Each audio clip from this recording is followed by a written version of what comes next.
Australia's Labour Prime Minister, John Curtin. I'm happy to be back in Australia. I've seen many things and many places. And although every man can be forgiven for loving his own country best, I believe it is an impartial assessment of the facts to say that I have not seen any country or any people better than my own. Welcome to Curtin's Cast, the John Curtin Research Centre's podcast, brought to you by myself, Nick Dyrenfirth, and Redbridge's Cos Samaras. Each week, we bring you the freshest and most challenging conversations from the world of Australian and global politics, culture and ideas. Good morning, welcome back, Curtinistas. Welcome back to Curtin's Cast, the John Curtin Research Centre's podcast of politics, culture and ideas. I'm Nick Dyrenfirth, head honcho of the JCRC. Cos Samaras has been dragged away, not by right-wing death beasts on social media. I can assure you that Cos is alive. He hasn't been taken hostage after last week's episode. But we are joined by a fantastic guest today, Ed Coper, one of Australia's most experienced political campaigners and communication strategists. Ed was part of the team that helped build GetUp into one of our most influential grassroots campaigning organisations in the country and has spent more than 2 decades working at the intersection of politics, tech, advocacy and public opinion. He's worked with an extraordinary array of people across politics, civil society, business leaders, global figures like Malala, Richard Branson, to trade unions, climate campaigns, Teal's, Climate 200. And we're delighted to welcome on to Curtin's Cast this morning. Ed, welcome. Good morning. Thank you for having me. And it doesn't usually make my bio, but my greatest claim to fame is actually grew up in the suburb of Curtin in Canberra. There you go. Named after the very same man whose centre is named after as well. There's the Curtin angle. But we're here to talk about your new book, Angertainment. What a great title. How Social Media Outrage Ruined Everything, which examines social media platforms, algorithms, and the attention economy, or the attention deficit economy, perhaps. How it's transformed politics, media, and public life, rewarding outrage over persuasion and division over dialogue. Why did you write the book? Have you got a bee in your bonnet? I do have a bee in my bonnet. I think the bee in my bonnet will be familiar to people who are listening to this. I'm going to make some Especially assumptions. Us grumpy Gen Xers. Yeah, yes. But not just that. Grumpy Gen Xers who obviously, give a shit about policy as well and policy reform. And the big worrying thing for me over the last few years was whenever a new idea or a necessary idea would bubble to the surface or someone would put it out there, all of a sudden you could see social media outrage just shouting it down really quickly, really brutally, really effectively, to the point where you couldn't even engage in debate about it. And, I think we saw some of the precursors to this. I was working on the 2019 federal election campaign where there was a whole raft of policy measures, some of which have begun to come back in recent weeks. And the ability to get a message through just seemed different. The usual ecosystem around how policy change happens had completely shifted.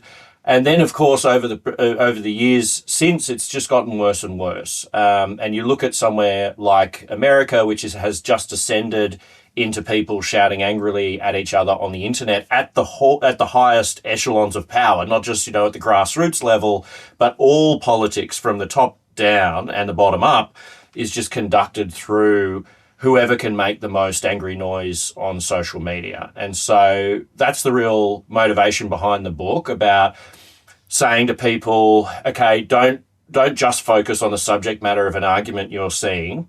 Actually look at the ecosystem behind it that's controlling the whole conversation. And we need to address that if we ever want to have nice ideas in the future. Yeah, I want to get to those big shadowy forces in a moment. When did this all kick off? Because you mentioned 2019 and, there was scare campaigns around Labor's so-called retiree tax. We've now got the death tax. They're going to run out of scary options soon. And Scott Morrison claimed and he didn't have to use social media to get this message out that Bill Shorten wanted to end the weekend. The weekend's still here, I can tell you. You know, the right would say, oh, you guys are sort of left-wing partisans. What about Labor running around in 2016 with its Mediscare campaign? And then the left would riposte and say, well, what about 2013 and 2010 with Tony Abbott's, you know, the carbon tax, etc. And Labor was sort of scrapping around saying, no, we're just putting a price on carbon. So let's settle the argument, Ed. You've written an earlier book, Facts and Other Lies, which delves into many of the same themes, and I should say has informed my forthcoming book, Gutsy Politics, Why Being Right is Not Enough for the Left. Curtinisters, mark that down in your diaries. That's out next year with Melbourne University Publishing. When did the rot really set in? It seems like we've made the point before on this podcast, Twitter comes along and politics suddenly changes.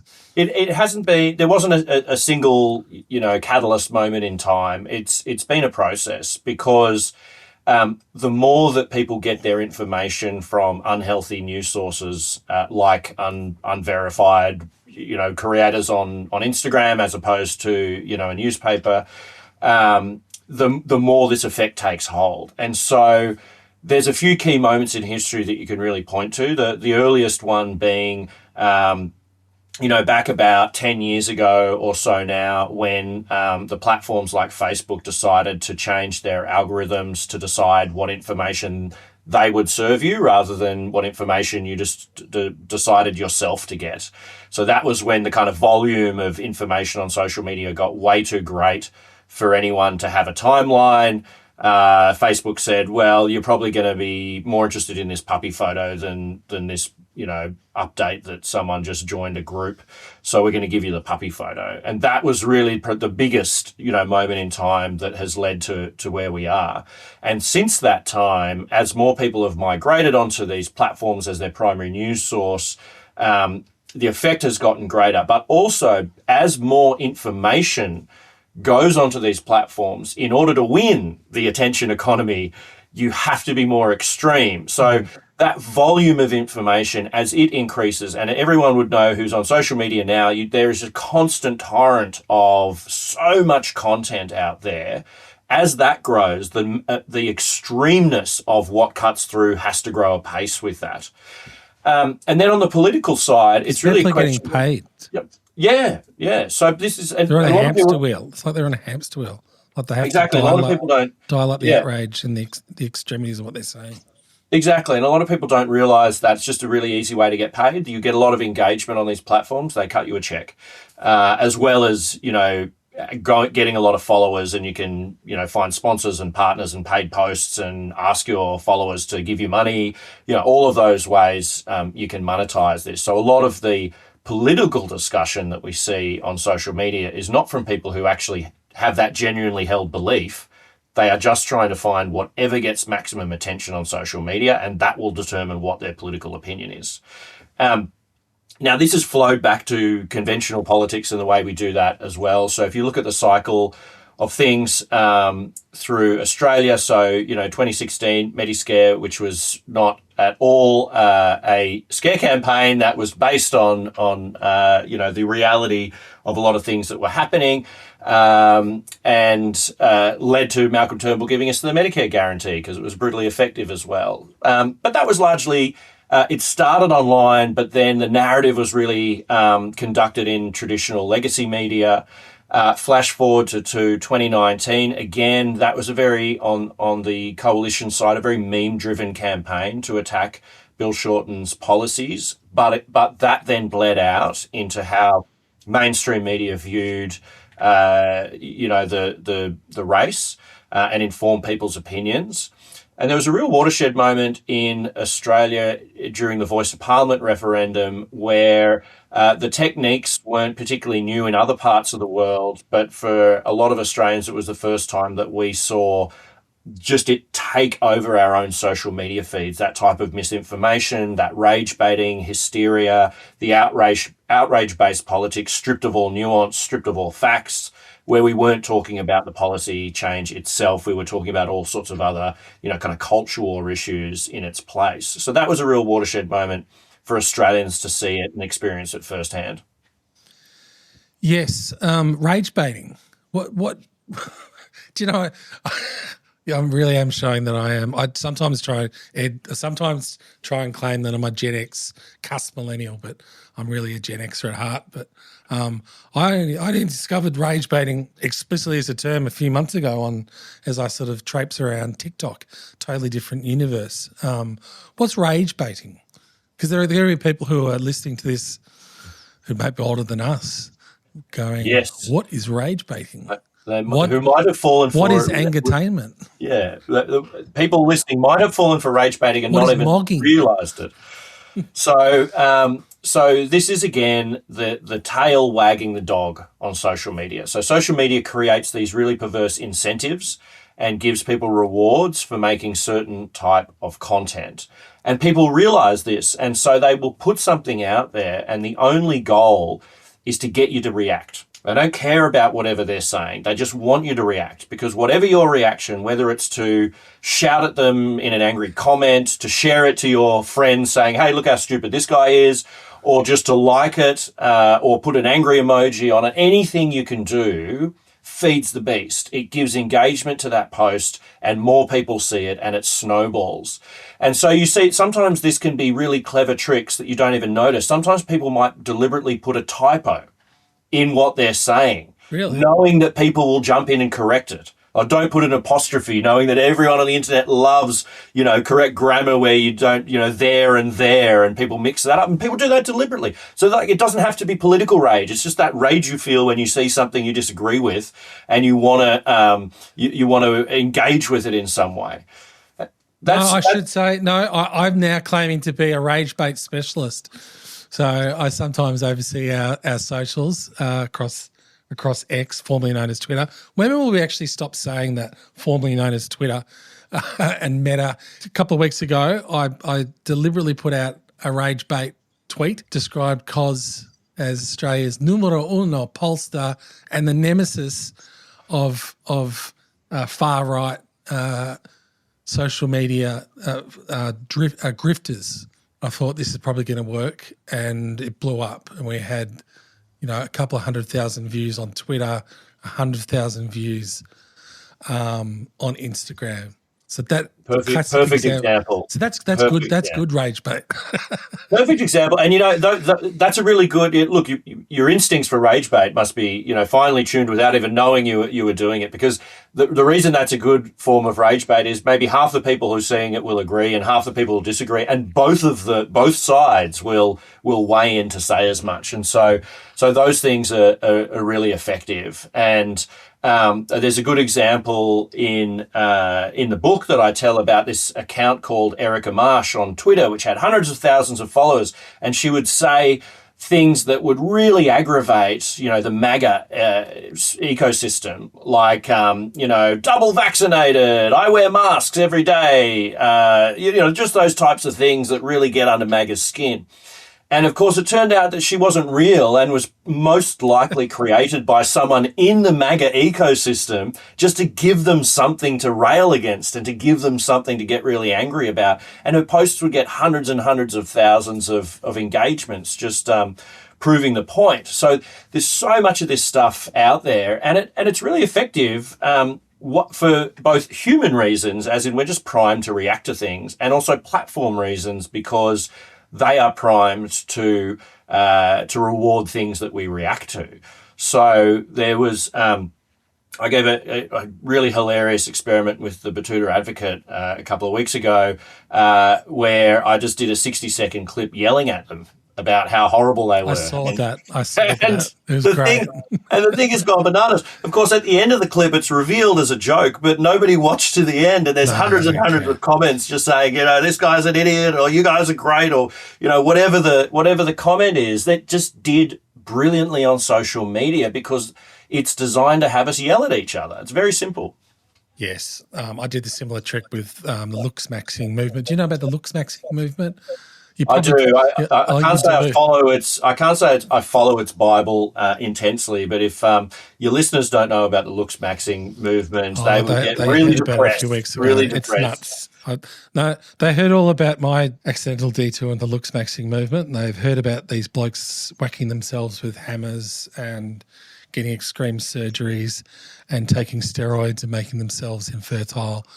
And there is a really deep political problem at the heart of it all too, because every young man wants to be maxed and really strong alpha male, but there's this really short leap then into really harmful political views and misogyny. And so it's led to this point. All these young men seeking this kind of content about dating and looks has now led to them. According to the polling, young men have the same kind of political attitudes, especially on gender, as men in their 70s. So we've gone backwards because of all of this sort of manosphere content on, the amount of young men who think a woman's place is in the kitchen or women shouldn't be leaders, all those sorts of things that you would think is gradually improving over history. They've gone now back to basically have the same attitudes as their grandpas. Yeah, no, that's something that Cos and I have been tracking. Gen X men have gone right, but we are seeing radicalisation amongst Gen Z men. I should say I did recount a story to our listeners about my son who's 15 and probably shouldn't be watching TikTok clips, but has somehow not unexpectedly found a way around.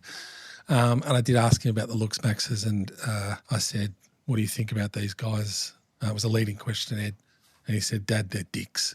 So I was reassured by that piece of advice. Now, an obvious critique of your argument is none of this is new, and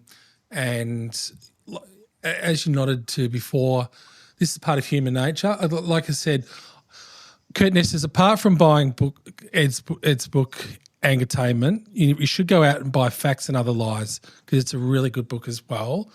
And Ed's on singing from the same hymn sheet as myself.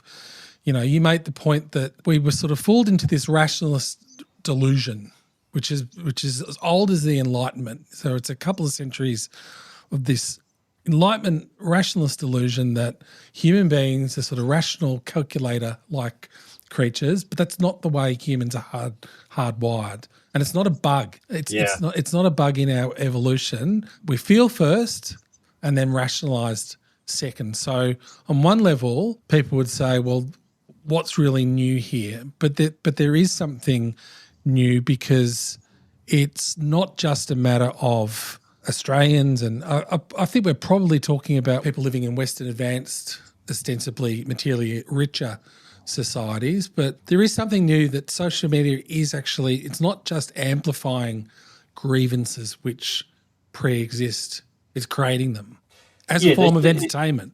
Hence your book's title. There are some things that are ancient and some things that are modern, and it's actually how they work together that's made this such a big problem now. So the things that are ancient are just how we're hardwired. And so, when it comes to misinformation, the important thing to know there, as you suggest, is we think we're very rational. And in fact, we're not. Like, truth is really not that important to us as a species. It's important. Like, if we weren't mostly truthful to each other, we couldn't kind of get along as a cooperative society. But there are things that are way more important to us than truth. And getting along is the primary one. And so if we have to call, black white in order to get along, we so readily do it, right? Yes, we're groupish. Great experiment in the US where researchers showed a photo of Trump's inauguration crowd in 2017, which had about 13 people in it, and Obama's in 2008, which had tens of thousands in it. And you can see the visual information is clear. One photo has more people than the other. And they asked people which photo has more people, and a lot of the Republicans would look at it and point to the Trump one and say, this has more people than the other photo. So a very clear example that something was more important to them than giving the correct answer, and that was giving the tribal answer. And so we do that all the time. The other ancient thing, which is more the focus of the new book, is our emotions. And anger and outrage are really important. And they're usually a really positive force, right? So think about this. Outrage in politics is about changing things that are wrong with the world. And we get together and we are offended when there is a moral transgression, and we get together and express outrage in order for someone to change it. And that's a good thing. Or in a smaller social setting, someone does some bad behavior that violates some social norm, like maybe one of your friends has cheated on their partner or something, and the group gets outraged at them and says this is not okay, because that's the way groups correct behavior. Yes. And same with anger. Anger is a really positive thing, and it's a really important thing. It helps us react appropriately to the situation. What's changed, the modern bit, is we now overwhelmingly get our information from an environment that encourages falseness, emotion, anger, outrage. And so we get this in doses that our ancient wiring is not built for. We're not used to it. We're supposed to be, tending our crops mostly, and then occasionally have to pick up a sword and be angry at someone trying to steal them. Social media gives us all invader all the time. Our threat response is primed all the time. And we're just not built to do that. And the problem that has kind of at a society-wide level is it's given a lot of power to the people who can make us aggrieved and make us angry. And so instead of those people using that to just on the issues we should be aggrieved and should be angry about, they go looking for things to manufacture that aren't real outrages, that aren't real grievances, and they leverage that either into money, power, clout, followers, all the rest of it. So the incentives have changed. They're really perverse now. The incentives is not about like correcting behavior, advancing as a society, protecting the group. The incentives are just accumulating power through attention. That's the thing that's new. Yeah, you can build a whole brand. We just mentioned the looks maxing movement. Once upon a time, these people like Clavicular, and then there are people in the Femisphere as well, that wouldn't have been heard. But now we've got smartphones virtually on our body 16 hours a day. Once upon a time, we would have had to, turn on the TV, open up the newspaper, listen to the radio to get fired up. And not just that, imagine every guy down at the pub who's got some wacky opinion. Imagine giving them a broadcast studio and a newspaper for them to print, hundreds of thousands of copies at and distributing. People have always had these wacky and uninformed opinions and have always been contrarian and extreme. But now, by doing those things, you actually get a lot of attention and you become really powerful. So some, young people out there are thinking about their careers and thinking, well, I can make a really good living just by giving, looks maxing tips, or just by picking a really bad political opinion that's more extreme than any other political opinion I can hear out there, and just creating content around it and making a career out of it. And these are outrage grifters who are just looking for things to turn into a culture war issue, or to turn into some alternative health remedy, and give really bad advice, and it's effective. That's a career. It's not just about the, battle of ideas anymore. It's about the battle of attention and people making money off really bad opinions. It's the monetization, isn't it? You mentioned The Voice before, and the scare campaigns and the role played by groups like Advance. We've been through similar debates in the past. Again, I'm old enough to remember the early 90s, the mid-90s, and the scare campaigns around native title, Mabo and WIC. But, those debates were primarily held in Parliament, through legacy media, TV, and the newspapers. There weren't actually people. There were people like the National Farmers Federation, big mining interests, farmers who were protecting material interests. But now we've got this Angertainment ecosystem who can actually monetize whilst helping to defeat causes like The Voice. Actually, on the way, they're getting a little clip. What's really interesting about the example of The Voice is the arguments are actually the same as the ones we heard in the 90s around WIC, Mabo, and native title. The grievances haven't actually changed. The content of those arguments, they're going to come and take our land. They're going to, we're going to not be able to make any decisions for ourselves. They're going to be able to veto, farming and mining. And we need a permit. You'll need a permit to paint your fence at your own house, and your backyard's not safe. They're going to take Australia Day and change the flag.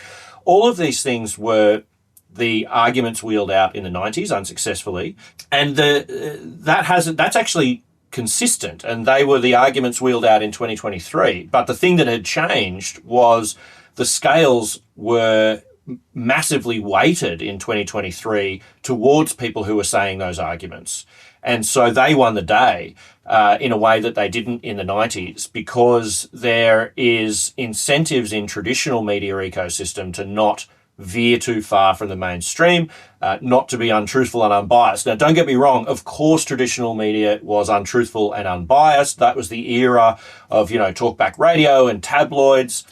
But there's risk in that, and they can't go too far, and the incentives don't pull them in that direction exclusively. You lose advertisers when you go too far. Alan Jones lost a ton of advertisers when he said some horrible things about Julia Gillard. Say the same thing on social media now, and you would be rewarded for that. You wouldn't be punished for that. So that's the balance has shifted in the intervening period that's changed the outcome. Some of listeners might not be aware of the serious money which is swishing around here. You can be, I know there's one particular right-wing social media drifter. He's a very, very sad case. He used to be pretty progressive and left-wing, and now he identified a gap in the market.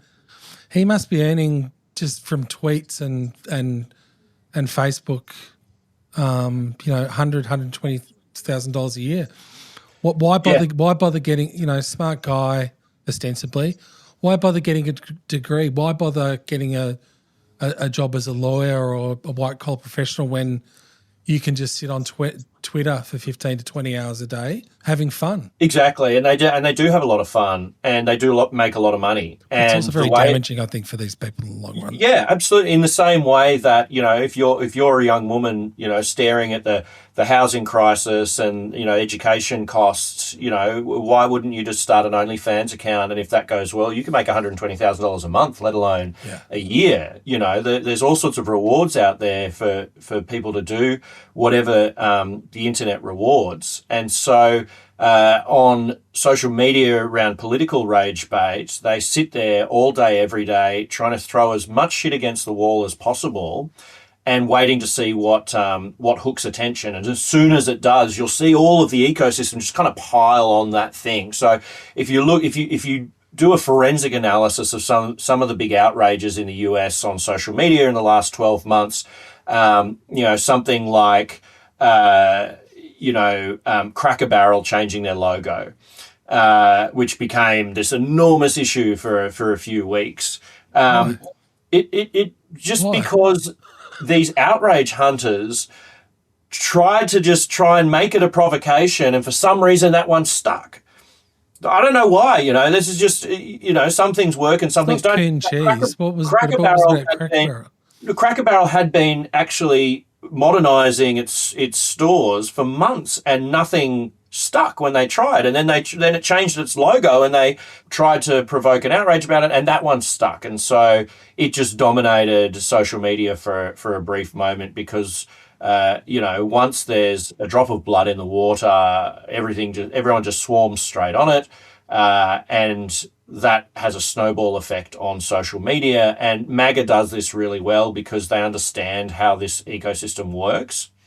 They have private WhatsApp groups between all of the right-wing influencers where they say, hey, let's make this an outrage. This seems to be working. Here are my talking points. So you think about the shooter at the White House Correspondents Association recently. Do you remember how that all of a sudden turned into an argument in favor of Trump's ballroom? That was manufactured through these WhatsApp groups. Hey, this news event has happened. Let's make this about the ballroom. And then all of a sudden, social media was awash with everyone saying that and to their millions of followers. And then traditional media ecosystem like Fox News piles on, and then Trump will say something, all the political elites will say something. And this is the MAGA ecosystem, what I call the megaphone in operation. And they get how it works. And that is, in my opinion, the key reason why they are so dominant, because they have mastered the language of social media in a way that Democrats haven't in the US and the way that progressives haven't in the US. And so they are dominating discourse and politics at the moment as a result.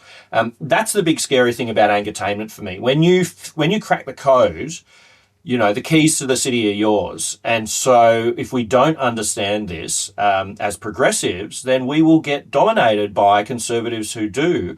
And that's what we've been seeing happening globally over the last, couple of years.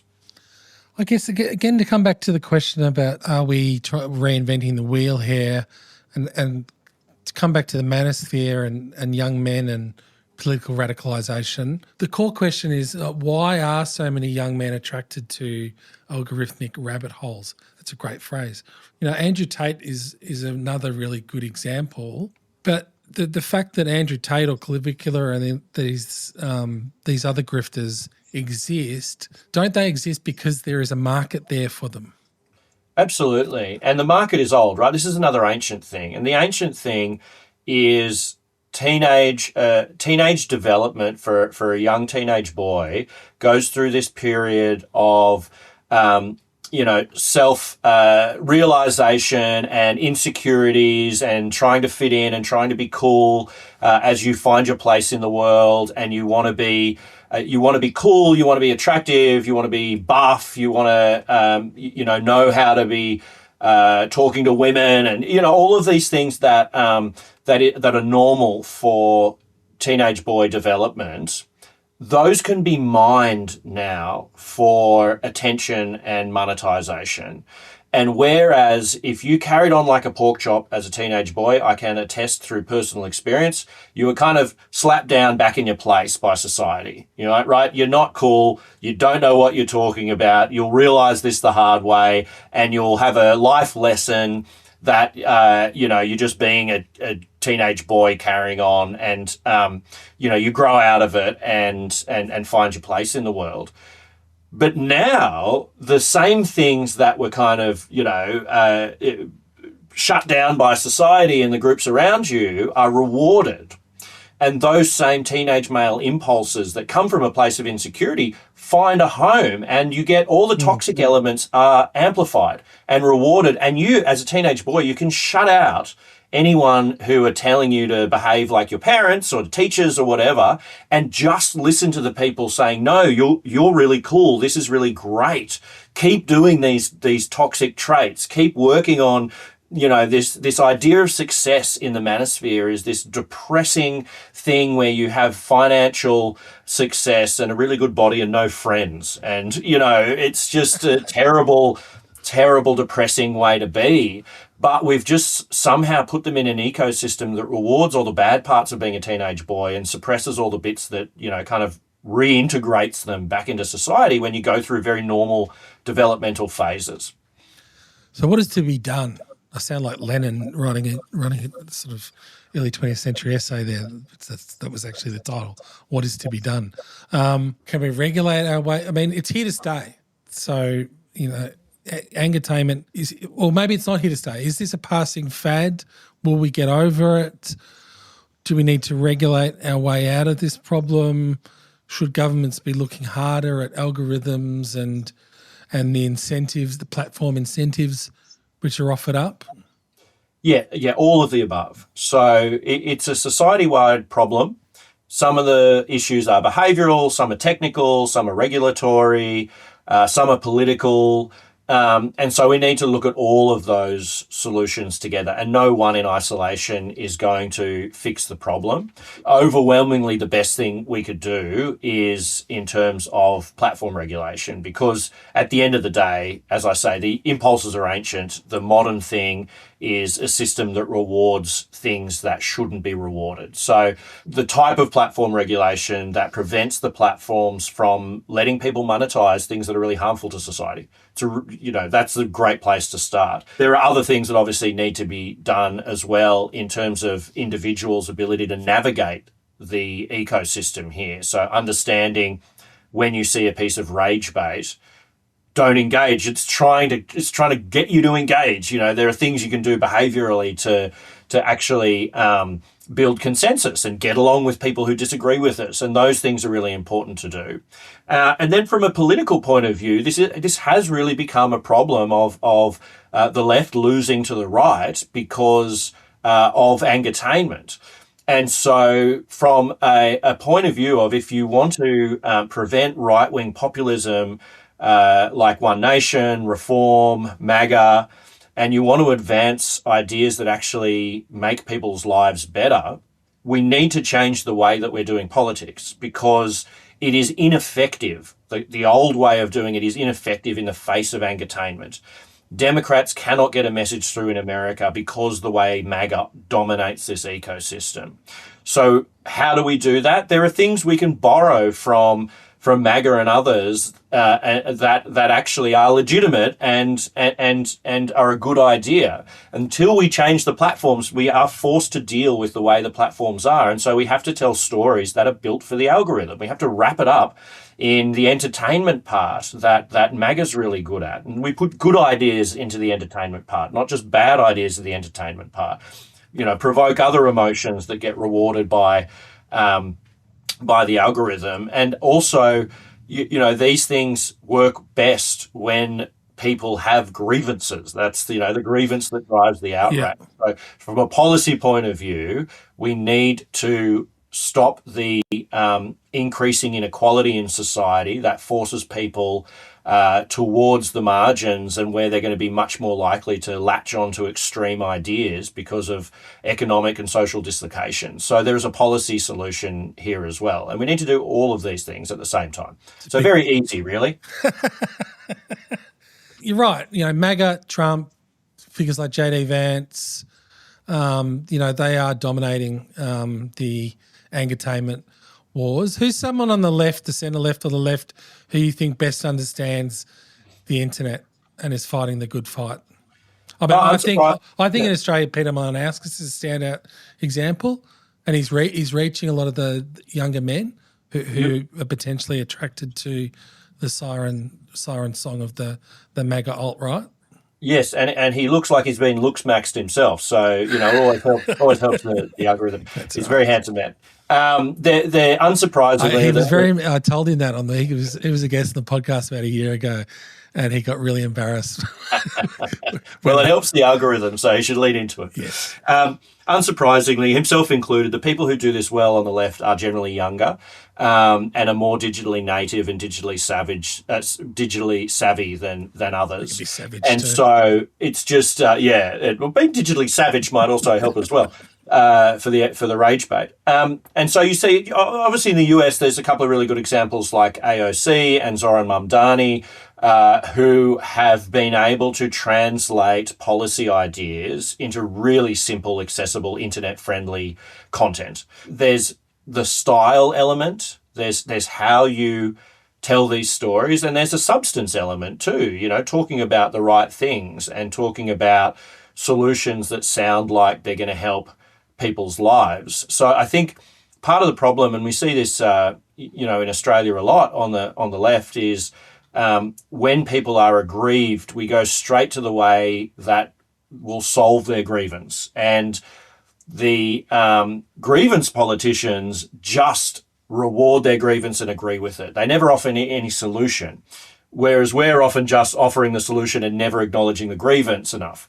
So there's a compromise. We need to do both. And you'll see that politicians who do well in the attention economy are the ones who can actually lean into the grievances in a productive way, and wrap it in things that are really entertaining and attention grabbing. So you look at Gavin Newsom, and when he started mimicking Trump's deranged tweets and putting out his own all caps statements, it actually shifted his political profile as well. He was kind of in the doldrums a bit before that, and the attention that garnered him allowed him to, obviously have a much higher profile and much more engagement. And I think it was a breath of fresh air for progressives in the US as well, because it came at a time when the Democrats weren't really mounting an effective response to Trump's second presidency, and it seemed really refreshing for people to be able to mock and ridicule in the same way that they get mocked and ridiculed on the internet all the time. So there's all these bright spots. I think the key thing is you got to pair it with the substance as well, and not treat people on the internet as mugs, but speak the language of it natively, like someone like Zoran Mamdani does. He speaks internet, he speaks social media really fluently, and it's effective. Yeah, Claire O'Neill from the Labor side is another one who gets it. I'm not just saying that because Claire's a mate. She gets it. Her team gets it. Once again, younger than the average politician, and a really good communicator online. You don't have to, anger is one emotion online. There's all sorts of things get rewarded as well. Authenticity is one. Yes. Speaking clearly and directly and plainly to people is another. Like the Teals do really well online, and they're not rage-filled, shouting into the manosphere, characters at all. They're just speaking clearly and authentically. I think Claire does a really good job of that as well. And those there's rewards out there on social media for everything from anger to joy to humor to authenticity and everything in between. So you don't have to pick, just the sugar hit of rage bait in order to go through. Authenticity, again, it's a timeless political quality. And again, people go, oh, Nick's being biased. But Claire and Melly, what you see on their socials online is them. And you can't. And it comes through. You can't fake authenticity. Ed, let me potentially depressing final question. What if we don't get this right? What if we can't regulate our way out of it? What if we can't rationalise, because that goes against everything we know about human nature? What if we can't get this right? What does politics look like in 10 years? I phrased this question in the book, can we have nice things anymore? And that's what's at stake. And we're lucky in Australia that we have a crystal ball in terms of the US. So the US is further evolved politically down this garden path that everyone is heading down. And you can see the consequences there. Look at what it's meant for climate policy, economic policy, social justice, and social mobility, and all of these things have been torn up because of the way that politics is conducted in an Angertainment environment. I don't think that Trump and MAGA have a particularly coherent ideology, but people who do behind them have also cottoned on to the fact that giving money to and supporting Trump and characters like him actually means you can prevent progress on any important issues. Fossil fuel interests have funded all the anti-trans hysteria in the US for this exact reason. They don't have to win the argument on climate if they can just fuel Angertainment. So that's the depressing future scenario, that we cannot have nice things anymore. We cannot get out of the climate crisis. We cannot stop the increasing inequality in society. We cannot protect ourselves against the bad parts of AI, because it's impossible to do difficult policy reform in an environment where the issues of the day are dominated by social media noise. That's the depressing thing. That's why I wrote the book, because I think it's really important, if not saving the world, important for us to understand that single point and do something about it. 100%. Now, Curtinistas, we've reached the end of episode. I could talk to Ed all day about this topic. You can do something really nice. You can have a nice thing. You can have a nice day. Go out, you need to buy Ed Copper's new book, Angertainment, Has Social Media Ruined Everything? Because it won't ruin your day. My copy is being expressed dispatched by Big Bad Amazon, and I'm looking forward to devouring its contents. Ed, it's been a real privilege to have you on Curtin's Cast. Thank you very much. Good luck with the book.